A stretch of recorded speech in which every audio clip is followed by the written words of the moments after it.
I love to be away. I love to travel. But I also love getting back home.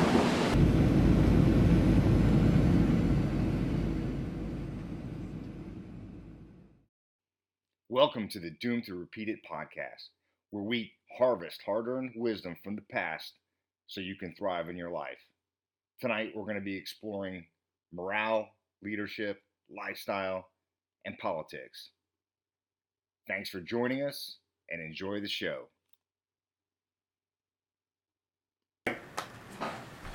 Welcome to the first podcast, the Doomed to Repeat It podcast.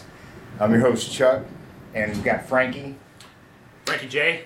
Right on. The whole philosophy behind doing this is those of us that have studied history, want to achieve excellence in our life, be successful, climb up the ladder, whether it's your own business, your own personal life, on a team, whatever you're doing in your life, you can learn the mistakes of others and the successes of others when you read history. The answers are there. The Mexican-American War.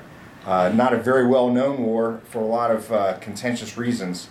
And we're going to go over that in a bit, but let me introduce my good friend Frankie. A little bit about yourself. Yeah, so Chuck and I, we know each other from the gym, and we've known each other, I would say, for about, I want to say 8 months now. Yeah. Just on and off. And yeah, so he approached me about this idea of getting a podcast going, and I was all for it.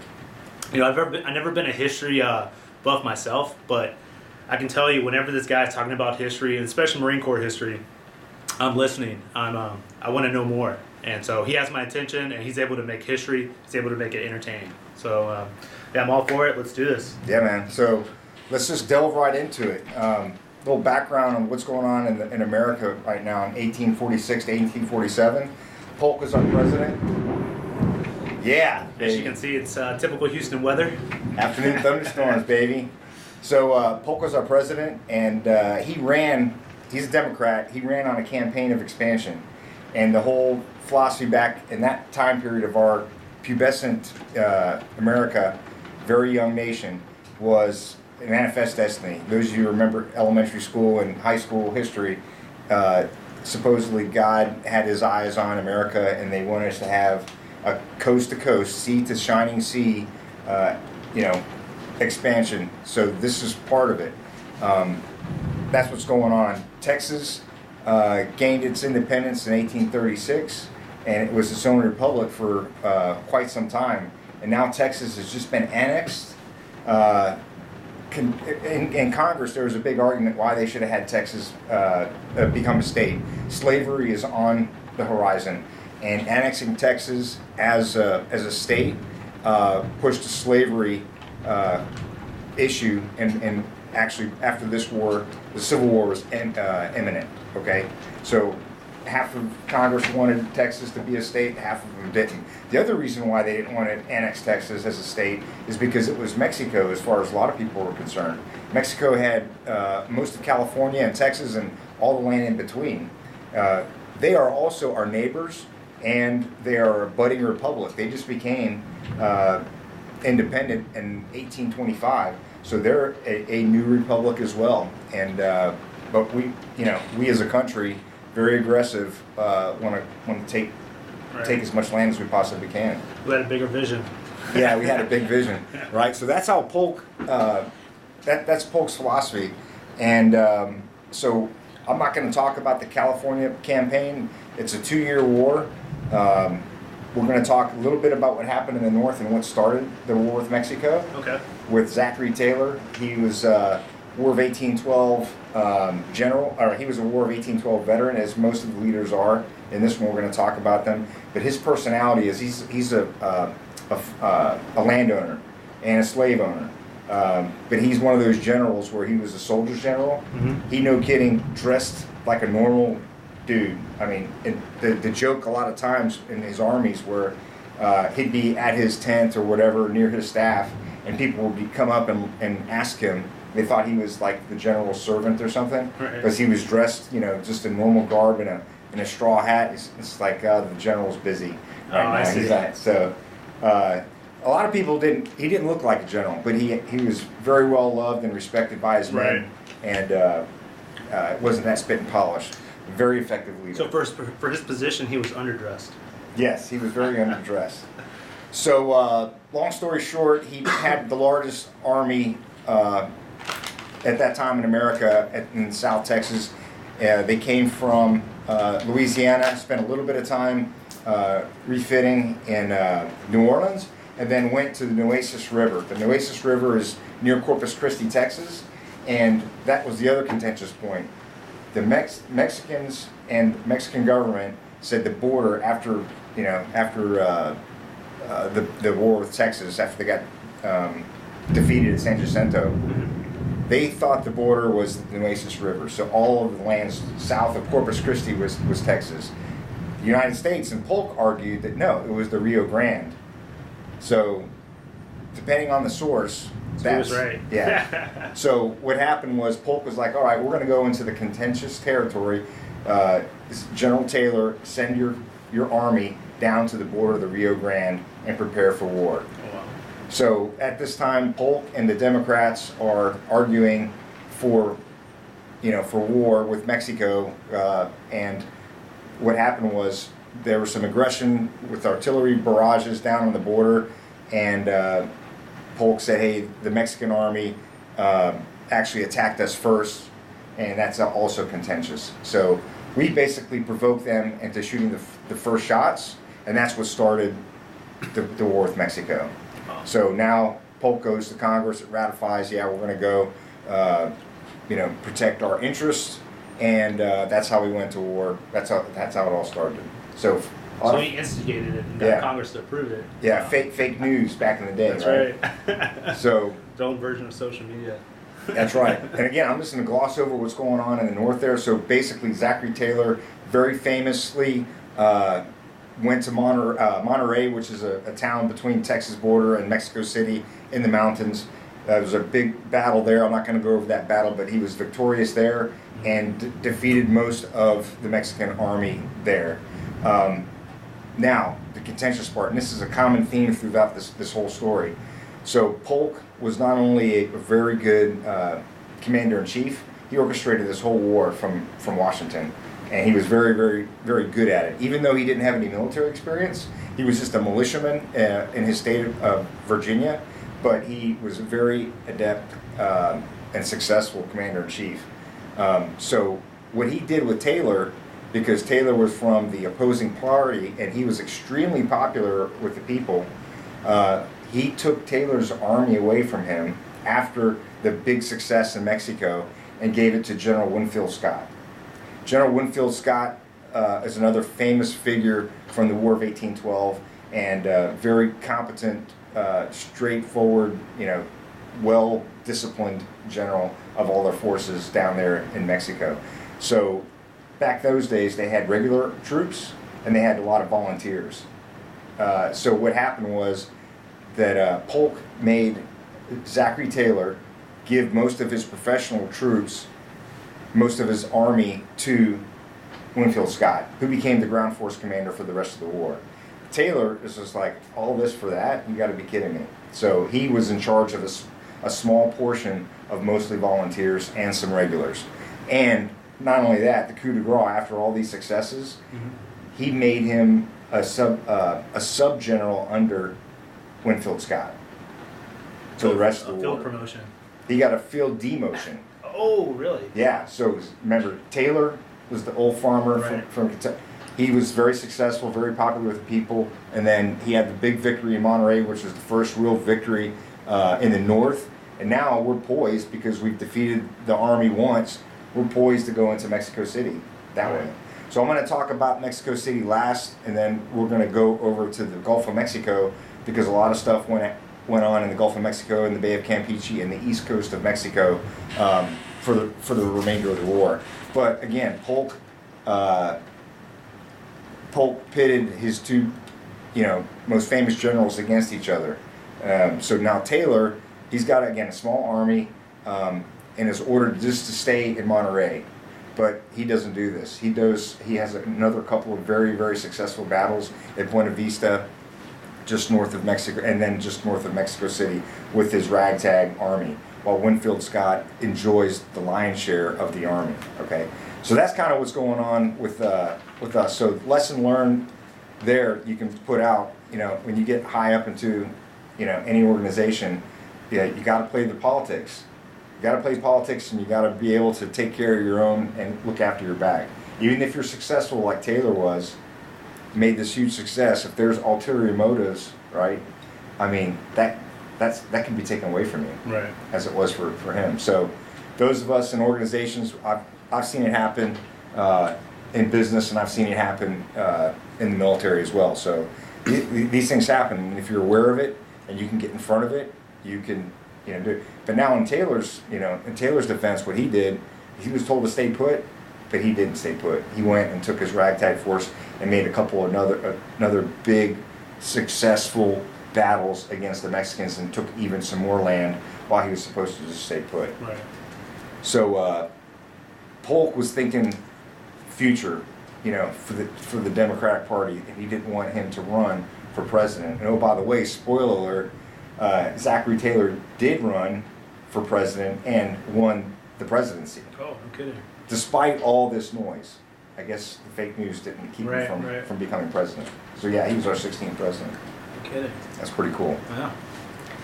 So so that's the part that's going up in the north, and then I'm going to bring the Marine Corps history into the whole thing. At the time, the Marine Corps only had 180 Marines on these ships, right? And that's it. Now, our Commandant, Archibald Henderson, old man of the Marine Corps, right? Yeah. He was our Commandant at the time. He wanted to raise 600 extra Marines, a whole regiment, to send down to Winfield Scott, but he was only able to raise like 300, so pretty much a battalion minus. So he was able to enlist? Well, he took Marines from barracks that were already on duty up there, and build this battalion. I'll talk about the leadership there. Right. So at the height, there was only 450 to 550 Marines ever involved in the 11,000 American troops that fought in the Mexican-American War, which is kind of fake news for me, because when I joined the Marine Corps at 17, it was like from the halls of Montezuma, you would think it was the whole Marine battle. It was nothing but Marines.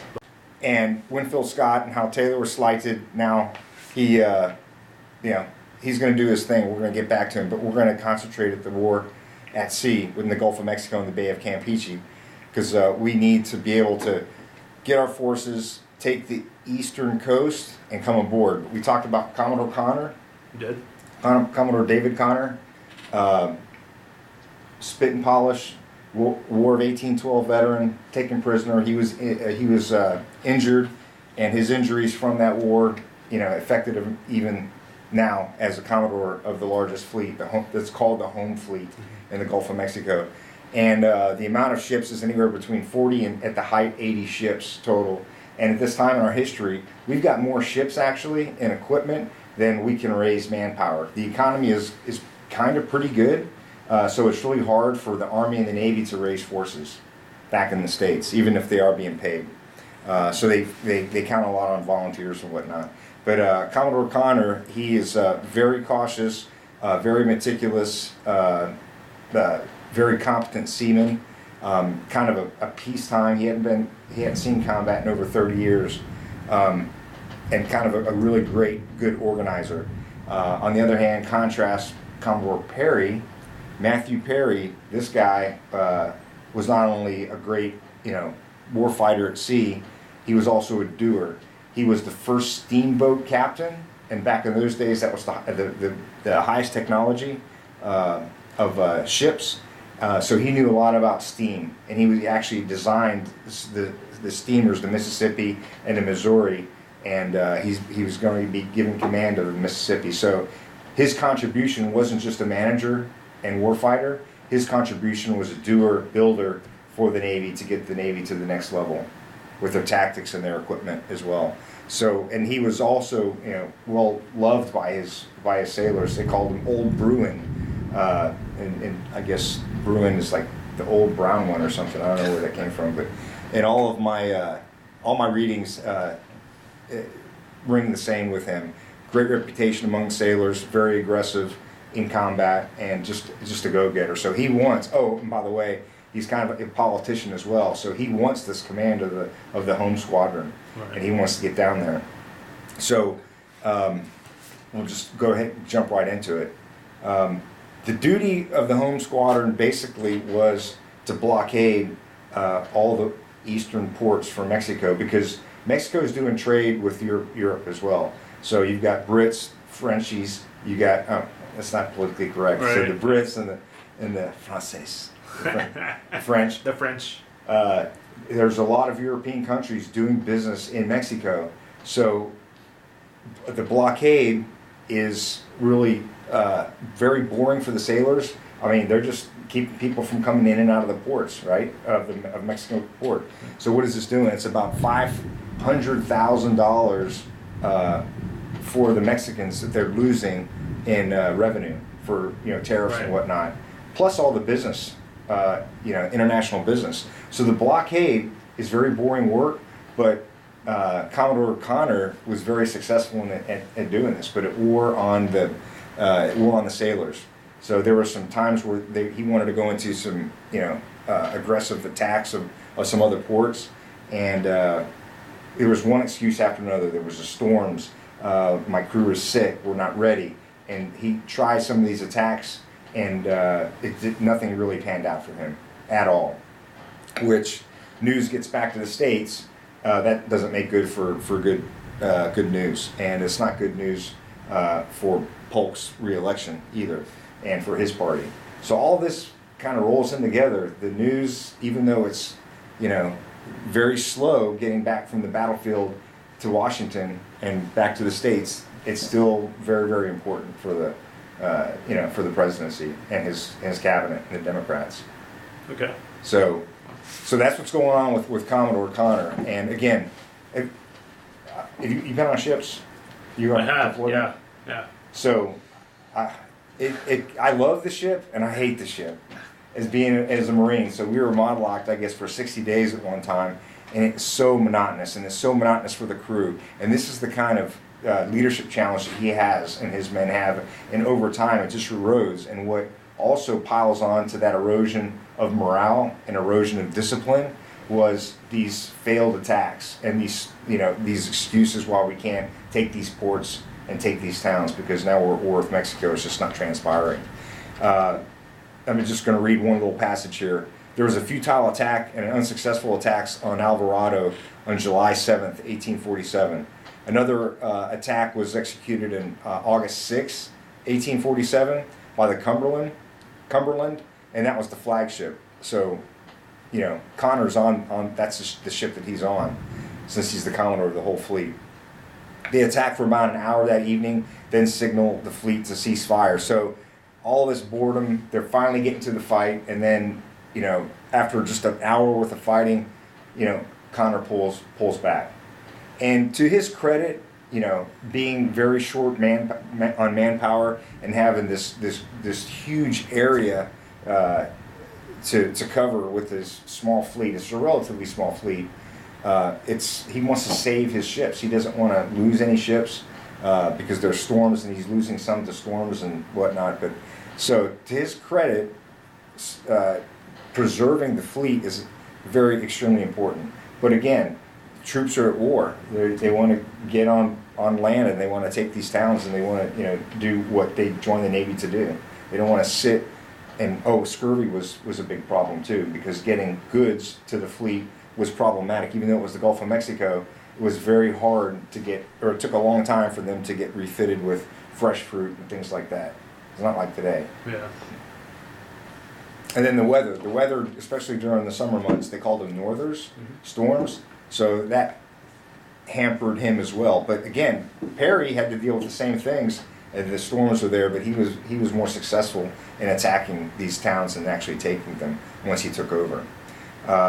There was a manpower shortage in the Navy, and Navy Secretary at the time was Navy Secretary Buchanan, and he authorizes an increase of 10,000, which is pretty sizable at that time for our Navy. Right now, the Navy's got about 6,000 troops or sailors, but they were only able to raise a little over 7,000. So that tells you what manpower shortages that they had to deal with back then. Again, good time to be a career naval officer. Unlimited amount of opportunity for leadership there. Jumping forward a little bit now, September 14th, Santa Anna is the commander of the armed forces. I talked about him before.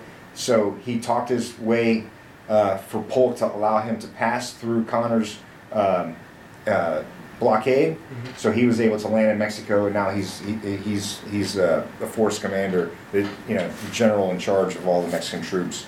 And he was able to raise over 30, depending on the source, between 34 and 38,000 for his army against our 11,000. Wow. At our height, we had 11,000.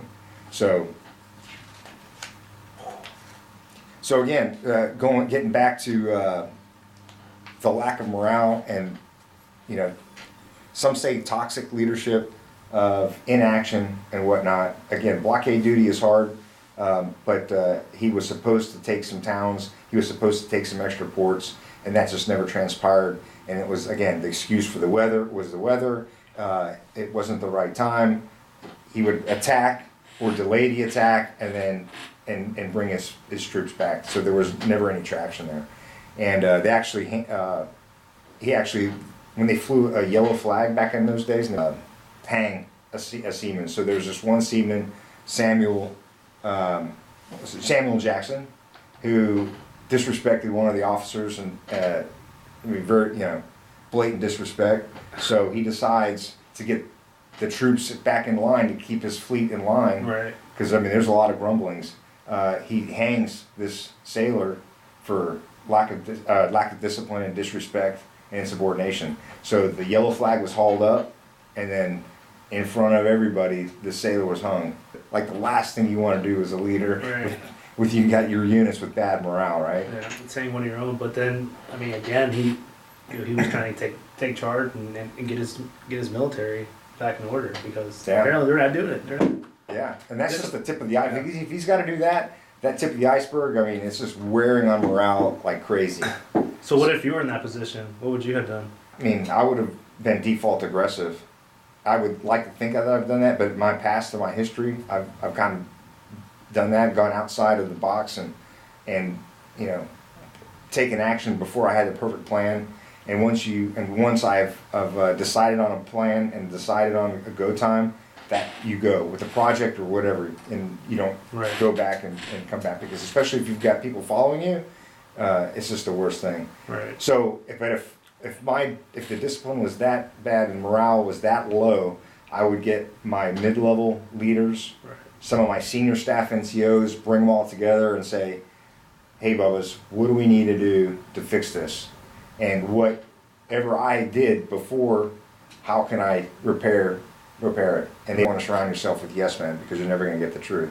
But I would get my staff NCOs together, my junior officers together and separately, and figure out, how we can improve morale. Right. And in this case, it would have been, hey, we're going to attack. We need to attack. We need to get off this blockade, or do some blockade, but we need to take these towns like we were supposed to. I didn't know what to expect as far as from a morale standpoint. Yeah. So you go to boot camp and you come out, and you're changed. The boot camp, it breaks you down, and then it kind of builds you up to where they want you to be, mm-hmm. so you can do the job that you're supposed to do in the Marine Corps. And so I made a mistake of joining the reserves, and so it was like a slap in the face. Like once I integrated, once I was done with MCT, mm-hmm. and I integrated with my unit here in Houston, I realized like nobody really gave a shit, mm-hmm. and so that kind of even though you're still technically in the Marine Corps and I would think you're supposed to abide by the rules even more, because it's not your daily job, and right. it's, you have to take it upon yourself to stay physically fit, physically sound, make sure you're on top of your MOS and educating yourself to do the job that when that time comes. Mm-hmm. But it's kind of hard when no one else gives a shit, and so like when the morale, from a morale standpoint, I used to talk shit about my leadership all the time. So. There was times where we well, that's what's going on in the fleet right now with Connor's fleet. That's why I hang that. And the only thing that's really keeping me in not even mentally or physically. It's just that I have this contract with the Marine Corps, and that's the only thing that's binding me to the military. Right. Because mentally, I've already checked out. Physically, I've already checked out. It's because my senior. I'm a Lance Corporal at this point, or a private, and none of my leadership, none of my corporals, or none of my sergeants are doing, planning. Hey, let's get together, once a week and do some PT, or who's struggling with weight, who's struggling to meet certain standards. It was none of that. Let's do some drills. Let's go shooting. It's none of that. No one took the initiative. So, and then suddenly you're activated, and then you're supposed to pretend like all you being mentally ready it's there. Right. And so it was difficult, and that's why I fought with my senior staff, and that's why a lot of my peers call me a shitbag Marine. It's because I wasn't ready. I wasn't ready, and so I've gone to the point where I was deployed and I had such bad morale, and I had no pride in being in the military because it wasn't something. It's something that you're supposed almost like exercising. It's something you're supposed to work on. It doesn't just happen. Yeah, it doesn't happen. Yeah, and that has everything to do with leadership. You right. didn't have good leadership. If we just had a couple of drills, and I guess we do as a reservist. If we're not deployed, we do what's called annual training, and so it's like for 2 or 3 weeks we go somewhere and we train and we do drills. But I think it's still important, especially as a reservist. And I don't know how they do it on active duty, so it's really I can't speak to them. But just some type of drill, some kind of exercise. It could be the same in reserve as so your leadership should recognize that, and if you got good leadership. Because when I joined the Marine Corps at 17, I was motivated, and I had did really well in boot camp. I got my MOS school, and I could kind of see it, but I was so busy in learning my trade as a Hawk missile technician. Right, that was my deal as an enlisted guy. And then I finally got to the fleet, got my first fleet unit after 10 months of school, and man, I'll tell you, I was like, as soon as I got there, my first week, I'm like, how do I get out of this? Not because it was hard, it was the Marine Corps, because there were so many staff NCOs and Lance Corporals that just had bad attitudes. And then the daily routine was, there was a lot of us technicians, and there was more of us than there was actual work. So a good friend of mine is Binsky. He was kind of the same boat. We want to be spit and polish. We want to do cool stuff. We just started taking out MCIs, more MCIs than we needed to. Try to go up for Marine of the Month and all that. We never won because we'd go up. Right. But all the guys in the battalion, they're the ones that win. We're in the battery, right? But it was the same thing, and I couldn't turn to my sergeant or my staff NCOs, and my platoon commander was a chief warrant officer. And he kind of was not really approachable, but they all saw what was going on with the morale. Everyone was just waiting for 1600 to come around, and then when the field evolutions came out, you could tell I wanted to get out of the barracks and get out and go in the field. That's what I joined the Marine Corps for. Right. But seeing all these people that you might respect try to get out of going to the field, I didn't like that. Again, that's not the Marine Corps that I wanted to join, and then yeah, that's kind of why my friend Izzy and I kept going to these boards. And then we put a package in for embassy duty, and my escape was embassy duty. Now I got to be challenged. It was a good school. I got to go to some really cool embassies, but morale is everything. And so the history lesson, so you can kind of relate to those guys, like how morale is. You can relate to it, but. Yeah. Then again, if you throw up a yellow flag and it means that someone's getting hanged, I might just get my shit together. Yeah, right. Well, see, that's not what you want to do. You don't want to have to go to extreme measures to fix morale. Right. You do it by more like implementing. You said, more training. Right. Fun, exhausting training that something that binds, not just a low morale that will bind you together, but something that is arduous, but mentally and physically arduous. That you all suffer together like CrossFit. At the end of it, that's we're all suffering, right? And at the end of it, though, that was a huge morale booster. Yeah. So you, even a junior leader, you don't have to be in a leadership position. Just take the initiative and just start something. And start something to get everyone's morale up if you can fit it in somehow. Because you don't have to be in a leadership position to do something that a good leader should be doing. You deployed and you got to, participate and serve. Right. You served at the time of war. You raised your hand in a time of war too. I don't have that distinction. You don't? No, yeah, it was peacetime when I joined. Oh, okay. But you kind of fell in later on. I stuck around for it. Right. As an officer? I enjoyed it, yeah. That was another reason. So, again, because that morale was bad on embassy duty, I had achieved as much as I thought I was going to achieve, and I wanted to become an officer. You wanted to be challenged? Challenged more. Yeah. Makes sense. Plus, I got a bad fitness report as a sergeant. I didn't get along with my first fitness report ever. Yeah, it was like, Sergeant Bagnato needs strong leadership. That's like a killer, right? Yeah. There's a story behind that, though. I wanted to put an ESET package in, and Gunny didn't like officers. He didn't like me. I was a little too cocky, or I want to go back and kick my own ass sometimes. But because we're young, it's, I don't know, it's like you feel like you're invincible to some degree. Yeah, but like all these sailors that are in this fleet, they're in the America's largest fleet at the time.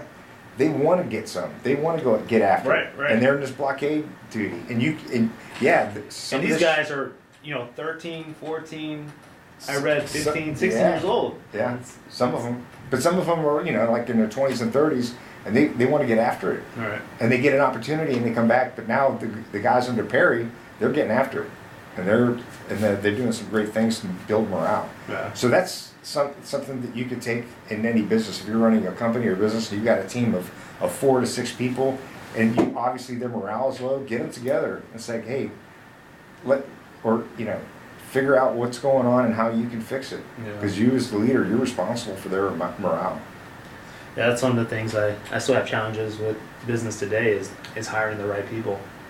It's because like leadership, it's something you constantly should work on. Yeah. I say even as a junior Marine, putting a lot of this blame on leadership, but what about me? What about my leadership capabilities? You gotta lead yourself. Right. That's true. And so I struggle even now with hiring people, being able to motivate them, especially with startups, and being able to motivate them and getting them to think outside the box. Not having to give them each step-by-step direction. It's hard to find that one person that sets themselves apart. There are very few people that you can give them direction. I think give them direction and give them your vision and they're going to take. There are some that really can, but they're all either employed with a very good employer, because that's rare. Right. But a lot of people, some people, they need to know exactly what they need to do, and they need the procedures to do it, because that's what they want to do. They don't want to do anything else. Right.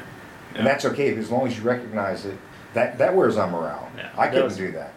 And it's frustrating. Yeah. But when you find someone that's just as motivated, just as passionate about the end goal, then it's easy. Then it's easy to do those things. Yeah. Then it's easy to give them, give them a breakdown. But again, it's hard to find good people in general. True. Yeah, and sometimes you talk about morale. Sometimes you make up, and I made bad hiring decisions. We talked about this all the time. I think every hiring decision I made thus far has been a bad one. Well, that you bring someone toxic into your organization, that can really, your decision to bring them in as a leader, that could be why morale is so bad. It's true. So it's a specific personality, like the way they carry themselves. So if they're Mr. Hotshot, I make $1 million, I'm probably not going to be drawn to that person. But if he's like, I'm a millionaire now, but I want to be a billionaire, it's a different mindset. And so now he's not comfortable. He's still passionate. He wants to grow even more. Yeah. And so that's the difference. You want to surround yourself with people, like-minded people. Right. And the same thing, with the battle plan or the military in general, is you want to meet those people. You want to follow those people with a vision. Yeah. But in the military, it's hard because officer and enlisted, you got to play the cards you dealt. You come into a unit, and you're going to have some people that you can move in and out, whatever, onesies and twosies. But for the most part, man, you're stuck with these guys and gals, good or bad, and that's where good leadership. Yeah. So, but in the real world out here, I found in the past 3-4 years, you're not beholden to the folks that are right in front of you. You can pick and choose, and you can choose to leave. Right. Too. I mean, you're not obligated. It's a completely different mindset. And it's a freer mindset. You're the sum of the 5 people that you spend the most time with. Yep, I've read that many times. Yeah. So you pick and choose wisely, man. For your company and for the people you want to hang out with. Yep. And if you have those wrong 5 people around you, then pick another 5. Don't repeat it. That's right. And you're doomed to repeat it, man. You're doomed to repeat it. So, well, cool. We're going to switch gears and talk about the war a little bit more and gain some more historical perspective. So we're about to take Veracruz, right? And it becomes the very first large-scale amphibious operation in our nation's short history. And spoiler alert, it's one of the most successful. Even by today's standards, it's one of the most successful amphibious landings. And it's a joint Army. You know, Scott is the ground component commander. Connor, at the time, and his staff, and Scott plan and execute the landing. And then once the landing starts and they begin the battle, then Perry comes on station. And we'll talk about his time his interim in the States. While he's in the States getting his ship repaired, right before the big show, he makes it in time to take command and then continue the battle. So before Perry took command, Connor and Scott orchestrated, like I said, an amphibious landing and the siege of Veracruz, which at the time was the strongest. This castle, right off the coast, it was built there to ward off pirates and whatnot, but it is the strongest and most formidable fort in the Western Hemisphere at the time. Wow. So, but it's only defended by 1,000 Mexican troops. They're very undermanned. And I never could get out why Santa Anna didn't reinforce. There was a plan for Santa Anna to reinforce Veracruz and reinforce the castle, but those reinforcements never came for whatever reason. And I mean, looking at history and looking at some other battles like Guadalcanal, it was an unopposed landing. They got them on Guadalcanal, and then they were able to fight them there. This is kind of one of those deals where they let them come on aboard, get through Veracruz, and then they thought they were going to defeat them once they started making their march to Mexico City. That could have been it. But no one has a good reason why Santa Anna didn't reinforce there, because it would have been a tough... They could have stopped them. It's only, I mean, we were a very small Navy, very small Army. With the 36,000 troops, Santa Anna definitely could have done it. It took these small wooden boats to get over the surf and onto the beach. And they needed 141, but only 65 arrived. So now they're shorthanded equipment, or shorthanded these surf boats, because they can't drive the ships close enough to get them to wade ashore, like in Terra or whatever. Right. And these ships can't make it to shore, so they need these shallow, small wooden boats. So the landing was planned 2 miles south of Veracruz, out of the range of the cannons from the castle. So they're going to land south on the coast and then come up that way, and then instead of taking the castle and taking the town, they're going to use a siege strategy. In other words, surround, starve them out, wait them out. So the landing force was divided into 3 divisions. The main assault force was this guy, General Worth, and he's got mostly all regular Army soldiers with him. So again, the first wave is going to be some crack soldiers, right? And they're aboard the ships Rattan, Princeton, Edith, which is an Army transport. The follow-on wave, the second wave, actually is going to be a bunch of volunteers under General Patterson. So that second wave, mostly all volunteers, and they were aboard the Potomac, which is a steamer that Perry helped design, and the 2 Army transports, Virginia and Alabama. And the last one, the third one, was going to be in reserves, was another division of regulars, another crack force by Scott's, commanded by one of Scott's War of 1812 buddies, Major Levi Twiggs. And Levi Twiggs, he's in his 60s now, and he was just a major. He's out there. Yes, he's out there leading. And actually, So Levi Twiggs, this Marine major, is in charge of these Army regulars, which is pretty cool. They let him do that. Oh, so he's not commanding Marines? No. Where are the Marines? So that Captain Edson is commanding the Marines under Watson in the first wave. Oh, okay, gotcha. And then the volunteers in the second wave. And the reserve is another crack unit, again, under General Patterson. But he's got Major Levi Twiggs, and we'll hear more about him when we get to the castle in Mexico City. So they're aboard the Albany and the St. Mary's, the Porpoise, Patria, the Massachusetts, and the Endura. So that's kind of the largest. The third wave is like of the reserves of the largest fleet. So the surf boats, they're small wooden ones now, are married by. Okay, so in each one of these little surf boats, there's one junior officer or petty officer that's in charge of this. There's 7 people in there, and they out of every 10 boats, they have an officer in charge of out of every 10 boats. So they're going to ferry. Once they, get their stuff together, they're going to ferry all these troops ashore in a short period of time, and it's pretty amazing that we did it in this amount of time. Again, staying out of the range of the cannons, 2 miles south of the city, was very, very smart.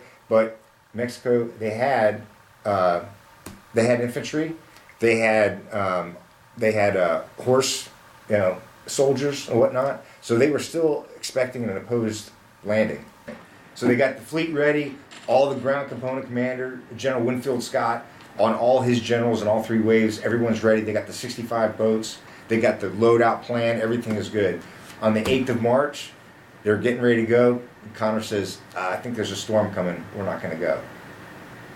So they canceled the first day. And looking at giving Connor the benefit of the doubt, he may have just used this as a rehearsal. He knew he had bad morale, and he probably said, hey, I'm the leader, I'm the commander, it's my call. Okay, now at least he's seen a dry run, everyone knows where to go now. Right. So before sunset, when it's starting to get dark at 5 p.m., Brevet General William Jenkins Worth, so remember he's in charge of the first wave. Right.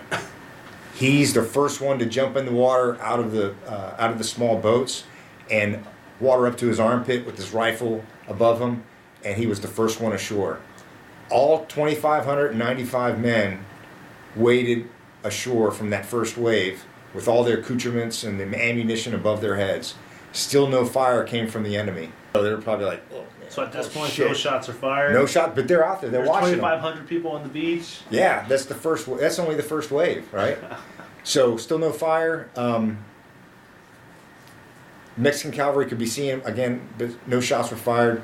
Mexicans fled. They actually fled after the beachhead started to get filled with Americans. General Juan Morales, if he would have been aggressive and opposed this landing, out of the 2,500, they could have not slaughtered them. All. Maybe not slaughtered them, but they could have inflicted some damage and hurt their morale. Yeah. And knowing Connor, he would have probably we're not gonna. Yeah, well, the weather's going bad again. Yeah, exactly. But he didn't know this, so he was like, "No, we're not gonna risk it." So then Patterson's division of volunteers and then Twiggs' force came third wave. So by 10 p.m. in just under 5 hours, 8,600 men with all their equipment had been put ashore. That's amazing. Scott brought aboard his headquarters a couple days later. So Commander Tatnall and the Spitfire provided a diversionary attack against the castle to mask his movement. So one of his best commanders took some steamers and started bombarding the castle while he got the rest of his people ashore, because he got his headquarters, S1 shop, 2 shops, 3 shop, all that. Would you send your most capable and advanced ship and her captain away for the big show? As soon as Perry took command, and he did, he took command on 20 March, and these are quotes from surfboards and horse marines. The quote is, Perry brought to the squadron a spirit of offense that it had lacked under Connor, and much better luck.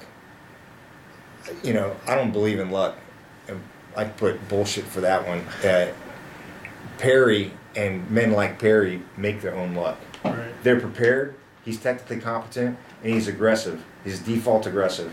Act, with a not a great plan is better than waiting for the perfect plan and then act. That's kind of where Connor was at. So his preparation, his daring, and his will, and again, his background of studying and just being a great leader and having a great reputation, created his own luck.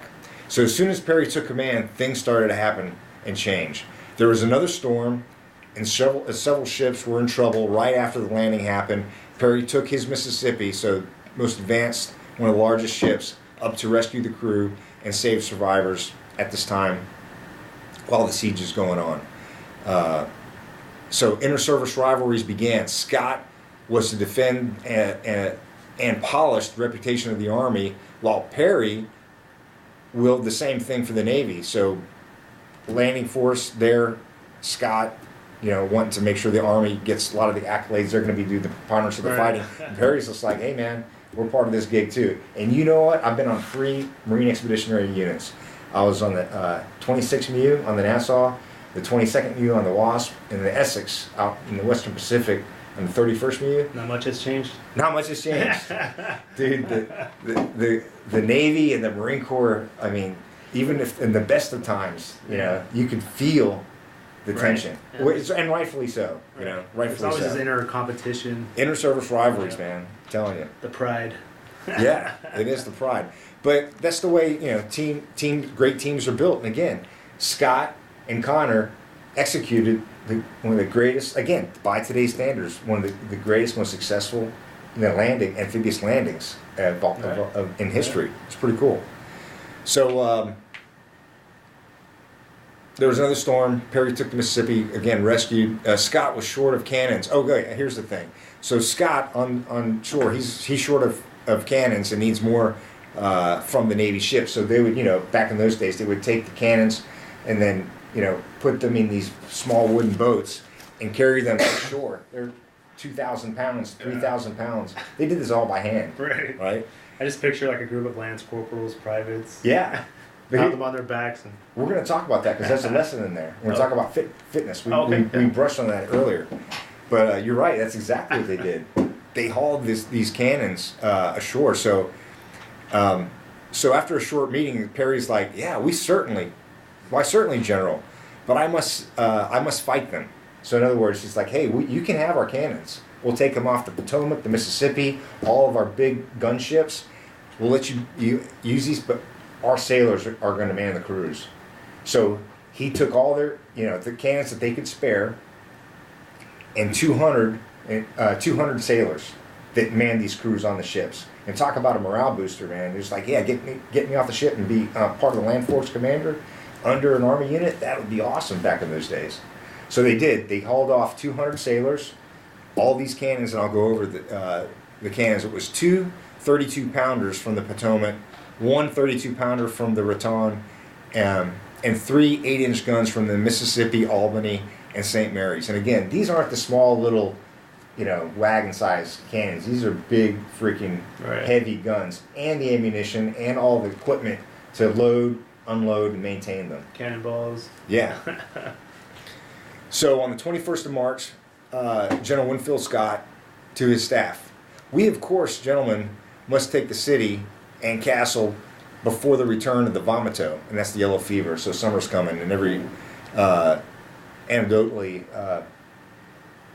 out of 11,000 troops that served in the Mexican-American War, their casualties were extremely high. It was like 33 to 38%, depending on the source, and the preponderance of them were from yellow fever. Okay. Let's talk about the physical fitness part of it. Back in those days, didn't have CrossFit on that shit. Yeah, no, I know. But you had to be physically fit, Right. and back in those days you do. Nowadays, most people don't have a job where they're, constantly working all day long, moving things around, and the physical feat of getting these cannons ashore. I'll just read about it real quick. So, getting the naval guns on shore was a stroke of genius. Captain Robert E. Lee. So we got First Lieutenant Grant, Captain Robert E. Lee, who is an engineer by MOS. He's actually designing the battery for the Army. He's part of the, he's working for the artillery, but he gets these naval guns and he is responsible in leading the construction of putting the naval guns in the battery of fire. So they have a naval battery on shore now. He had to handle the guns so they had to handle the guns overboard by hand from the ships and place them into these landing craft, and then pull them 3 miles through loose sand and 2 feet of water in a lagoon. They tugged, they pulled, they hauled all night long, all by hand. A physical feat nonetheless, but to be off the ship and be a part of the fight alongside the Army was pretty damn motivating. So Captain John Aulick took command of the battery from Captain Lee. So once Captain Lee got them all settled into place and I guess zeroed in their guns and whatnot, he handed it off to the Navy captain, and it was like, okay, this is your battery now, and you can go. But they did this all at night because they didn't want to be shot at by the Mexicans. But the physical feat of dragging these weapons through surf and sand takes a physical act. I mean, nowadays people don't have jobs like that. Yeah, I don't see it. I mean, in the military, it's. I mean, now you can see why historically it's so stressed to stay physically sound, because you never know when you have to adapt. And I mean, I can just imagine, how much these things weigh. Yeah. I mean, 2,000 pounds. Exactly. 1,800 pounds, depending on the. Exactly, and so I mean, as a young Marine, I never really understood, like, especially my job, my MOS in the military was working on their satellites, working on the computer system. So I just never knew why it was stress. It's because you never know, what situation you're gonna be in. Mm-hmm. Whether it's moving 1,000 pounds of ammo cans, you need to be physically sound, and it is. If you're fit and it's something that you work on, then tasks like this, it's a lot easier. Yeah. Like marathons and triathlons. Sure. I mean, as long as you're doing something, I think that's just so important. Because if you wake up early and you do something physical first thing in the morning, I mean, it energizes you for the rest of the day. People say, "Oh, we get tired." No, wrong. By lunchtime, you don't eat crappy food because you feel good from your workout in the morning, and then you go off and it gives you actually more energy towards the end of your day as well. But if you're waking up early in the morning, getting up to go work out and do something physical, especially if you're competing in CrossFit every morning with the WOD or the right. whatever the case may be, you're not staying up late playing Xbox. You're not staying up late drinking. You're getting ready for that next day. So exactly. that bleeds over, but it also gives you more energy for your job. 100%. I mean, it's just, again, I just can't fathom, I can't comprehend, like, 2,000 pounds, get in a group of I'm thinking Lance Corporals, privates, having this stuff on their back and laying it on the ship, and then moving it to shore. They're pulling it through sands, and they got these two-wheel carts, but still the tugging and the pulling for the 3 miles. Come on, man. Yeah, but that's hard. Intense. That's hardcore, man. Yeah. So power to them. Every one of these things you're going to hear about physical fitness and the physical feats of these. There's one thing, and this is from a report from one of the American commanders. So there's this Mexican Marine Lieutenant, Sebastian Holzer. Now we're attacking the fort and whatnot. So this Mexican Marine Lieutenant, the flagstaff of the fort is blown off, and the Mexican flag falls down. So he and one of his men go over under fire and raise the flag on what's left of the staff and the pole. So the Americans see this, and they, try to obviously kill him again. And so they had another couple of rounds hit, and just a bunch of rubble fell and buried the Mexican lieutenant and his other Marine. But they got up from the rubble and unscathed and repaired the flag once again. And then the Americans cheered. It was like, hey, heck yeah. Down history, the books is one of the most successful Army, Navy amphibious landings in history. Full honors went to the Mexicans in a ceremony that was held from 11 to 1200 hours on the 29th of March. The Americans had 14 killed and 59 wounded only in the siege and taking the Mexican fort. Mm-hmm. They're refitting, now they're on the move to Mexico City. There was much fighting against Santa Anna near his ranch and further inland with the 11,000 men under Scott against 32,000 of Santa Anna's troops. They landed in the city of Puebla and refit. By the time they were in Puebla, more Marines had come. The 330 Marines that were raised by Archibald Henderson met them all there. Twiggs was given command of all the Marines, and the Marine Lieutenant Colonel was given command of an Army brigade. So that's how much confidence that Scott had in the Marine officers that came on board, and there wasn't that many. Right. So at this time, there's about 500 total Marines, 180 from the ships, Right. and then the 366-ish that came from the States. Does that make sense? Yeah, it does. So like these new Marines, are they? So they came from the States. They were part of the Battle of Veracruz. They landed at Veracruz, and then they met them.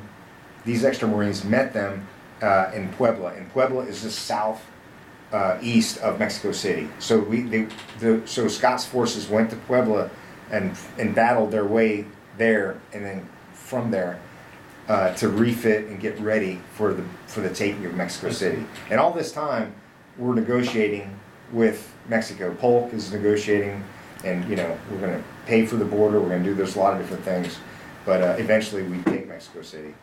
General Scott's army of 11,000 is on the outskirts of Mexico City, but there's this castle that is on a large hill. And again, Mexico City is 7,300 feet high in altitude. Air is thin up there. It's very, very humid and cool at the same time because of the altitude. But the castle commands the high ground to two causeways. And back then there was like a swamp. Mm-hmm. It's not like that way now. It's a huge city. But these two causeways were key. They're the only way to get into the walled gates of into Mexico City. So they had fortifications above, because if you were trying to go on the causeways, I mean, they could just pummel you from the castle. So that's why the castle was key, and it commanded the high ground. So getting ready to storm the castle, literally, we're going to use siege tactics. And at the time, it's a military academy. It's like their West Point. So they have a force of regular soldiers in there, but also some cadets as well in there defending. I mean, this is like the heart of Mexico, and the Americans are invading. So on September 13th at 8 a.m., bombardment started and lasted for 2 hours. And then at 10 o'clock, the ground assault started. Major Twiggs took his Marines to the south, and he was under this guy named General Quitman. And then on the west, where it was easier to traverse because it wasn't as steep, there was General Pittman. So there was a two-pronged attack to get to the castle, and then once the castle was taken, the rest of Scott's forces could get onto the causeway and then go into the city. So that's kind of that was the big picture. Basically, they finally take the castle. The castle was evacuated at night, except for these three teenagers. One was 19. He was like a lieutenant in charge of 13, 14-year-olds. So the legend is, and this is the Americans, and we've always thought this, that the last kid, he didn't want the Mexican flag to be taken, so he takes it down from the flagpole. And so is this an American doing this? This is the Mexican cadet. Oh, that's right. Defending. Got it. So instead of them taking the flag, he wraps it around his shoulders, and he jumps off the cliff. And you'll see footage of that, and I'll put the footage in here when we do that, of the actual cliff where he's supposed to fall. Well, the Mexican historians are like, no. That's not what happened. That's the legend. What happened was, all those kids, they defended and they got killed, but he was killed. Again, don't listen to everything you hear. Same thing with the blood stripe. We talk about this with a little bit later in lessons learned. But the Marine Corps blood stripe, our red stripe on our dress blue trousers. I mean, from day one in the Marine Corps, I was always told that comes from this Battle of Chapultepec, where the preponderance, or 85% of the officers and NCOs were killed in this battle, which wasn't the case. The blood stripe came about, and it's a good story and all. But the truth of the matter is there was only one officer, Major Twiggs, killed, and a corporal, and there was another 5 soldiers or 5 Marines that were killed, and there was only 24 wounded out of the 450 to 500 Marines that were there. So that's a myth. The blood stripe is a myth.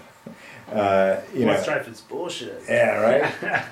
So, and the lesson there, and we'll talk about that. But the lesson there is, I mean, even if you get good information from someone who's respected in your company, or respected in an organization, a professor, or you name it, I mean, take everything with a grain of salt. Right. Do your research, because they may be thinking, I thought that was the truth all this time, you know. But in fact, it wasn't the truth. And even to this day, the Marine Corps, on the Marine Corps website, you go back to September 13th in 2017, because they do these, what happened in the Marine Corps this day in history. They do a 1-minute video, and even to this day, the video, you go back there to the Marine Corps website, it's like, on this day, September 13th, 1847, 9,000 Marines stormed the castle and got a blood stripe, and they do the whole, the whole thing. Right, the whole marketing. But the Marine Corps Museum, though, their stance is they it's more accurate. Yes, it's accurate. They say, no, this is what happened. So and they get the numbers. But again, from the halls of Montezuma to the shores of Tripoli, again, shrouded in legend. So once the castle was taken that day, now General Scott's army could take the 2 causeways, and again, these causeways are raised roads over swamps. So there's only one way to get into the city, right? So they took some fire going in. First Lieutenant, now Captain Ulysses S. Grant, is cited to being very, very courageous. He's the one who finds the snipers. He goes in front of the columns with his unit. He's got like 24 men with him. He goes in front of the columns and finds out where the snipers and all the other guys are picking them off as they're on the causeway. Because again, these are funneling features that makes everyone has to go over. So they're fighting their way through the castle, or fighting their way now to the National Palace. And it's a long way. Santa Anna had evacuated and they had fled. So the army wasn't there. There was no president there. There was no officials there. And what they did before the Americans actually got there was they released all the jail prisoners, the Mexican like criminals, the murderers and the robbers and all that. They released them into the city, and they were causing havoc. So now the Marines, or the Army and the Marines, had to maintain order. So Scott ordered them, hey, now we got to do a policing action. So there were a bunch of criminals, Mexican criminals, defacing and looting the National Palace because everyone had fled. Right. And so once they quelled that and they got everything under control, they put a Marine lieutenant colonel in charge of garrisoning the National Palace. And that's the halls of Montezuma, where it comes from. It wasn't the castle. That was the way to get there. But their National Palace, which is like their Capitol building, took a while, like a couple of months, for us to get someone in place. And what they did was they got their Supreme Court justice, the head justice of their court system, appointed an interim president, and he had an interim staff, so they could at least pen out what they wanted in the treaty. And again, it was a very unfair war on the American side. Even Teddy Roosevelt looks back and talks about this war. It's like, we were just being a bunch of bullies and we took this land from Mexico. I mean, he acknowledges it. Taylor acknowledged it, and that's probably why he was so generous after he won the Battle of Monterrey, and he treated prisoners with respect and all that kind of stuff. And that's why Ulysses S. Grant, after this war, he goes into trying to do business before the Civil War, and he was very unsuccessful at everything, but he always wrote and he always talked about how unjust this war was. So during the negotiating process, somehow the Americans paid Mexico $15 million, and that's in 1847 money. Paid $15 million, but we'll get all of the lands north of the Rio Grande. So not just Texas and north of the Rio Grande, all the land west of Texas. So we're talking New Mexico, Arizona, all of California. And again, there was a whole other thing going on in California. All of California, Colorado, and so we pretty much got our seat to shining sea. So the Treaty of Guadalupe Hidalgo on February the 2nd, 1848. Then the Senate ratified it on March the 10th of 1848. And that's how the story ends with the war. That's it in a nutshell. I mean, that's the thing. In conclusion, in OG style, Polk, with our adolescent nation, I mean, he had no intention of negotiating. Negotiating to him was just a delaying action. He wanted us to get into war with Mexico so we could take all that land, manifest destiny, to get it over with. But the lessons, the big ones are, you know, being from the contrast for the two Commodores, the aggressive Commodore versus the non-aggressive Commodore. Be aggressive in your life, be aggressive in business, and you will make your own luck. You're going to make your own luck because you're going to be prepared. Right. You're going to know the battlefield. You're going to know your people. You're going to keep your morale up. You're not going to have bad morale, and you're going to be able to get your shit done and create your own luck because you've got all those things. And I think being aggressive is a key note of that. Myth and legend, the blood stripe, how the war actually started, what our intentions, because in the beginning, all of America was for this war because we got attacked by Mexico. To this day, we look back on it as, you know, kind of a bigger, more prepared nation bullying on a fellow republic in our hemisphere, our next door neighbor right. in our hemisphere, and bullied them and beat them and took their land. We paid for it, but it wasn't that much. Yeah. It's nothing, you know. So the myth and legend of the blood stripe and the Marine Corps history from the halls of Montezuma. Yeah, we made it to the halls of Montezuma, but it wasn't a large Marine force. We were a very small Marine Corps at the time, and actually after this action, a lot of stuff in the Marine Corps happened. We were supposed to, you know, build another regiment and all that, and it never transpired. And we had a very small part in not just this war, but the Marine Corps had a small part in the Civil War as well. So the myth and legend, when people tell you something, even if they've got a lot of success or maybe they're in a good position, take everything with a grain of salt, man. That's right. Fake news is fake news. So it's a good lesson. And then the last lesson, I mean, negotiating and national pride, social media. I mean, you can see the social media going back and forth. Like, again, at the end of the war, Connor and Perry and Winfield Scott, they were kind of looked down upon because, again, the moral hangover after we won the war with our neighbor, basically, there wasn't some very good things said about them in the press. Santa Anna intended on getting back to Mexico and intended to raise an army to fight off the Americans. Polk intended for America to attack and take the Mexican territory. So we got California to Texas. Well, they can take California back.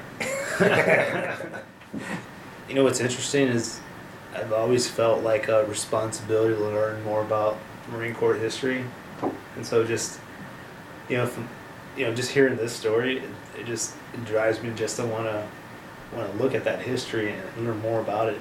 Like, yeah, because like in the big spectrum, I'm part of this, this brotherhood, mm-hmm. and yeah, I mean, but when you're young, it's all the marketing and all the the glitz and glam, the uniform, right? Mm-hmm. But no, it's like, you have a responsibility, and I think we're like the only service that says like, hey, once a Marine, always a Marine. Yeah. And so it's.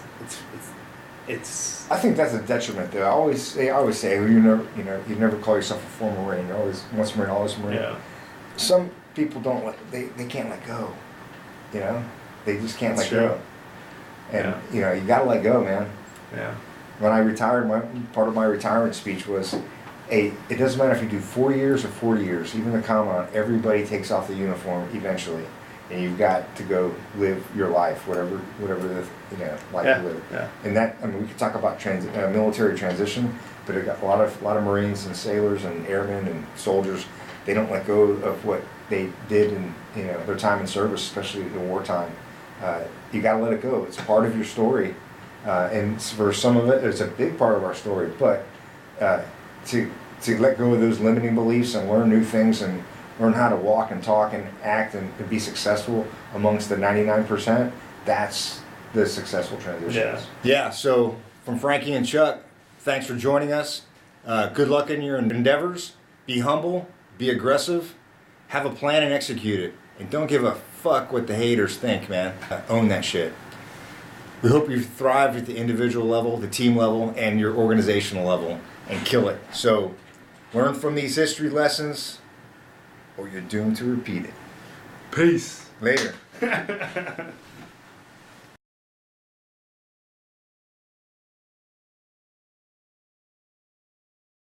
Back with Winfield Scott folks, Major Twiggs, Captain Reynolds, all the frontiersmen with the pickaxes and whatnot.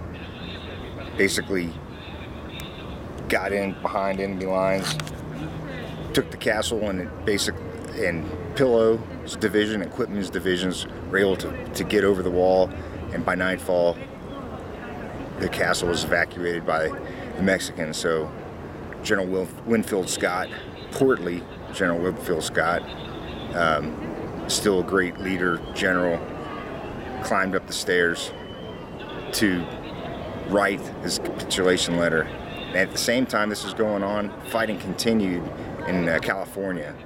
But on the Corps' 72nd birthday in 1847, the landing at Mazatlan, 730 sailors and Marines, USS Congress, USS Independence, USS Cayenne. There was Captain Jacob Zellen was there.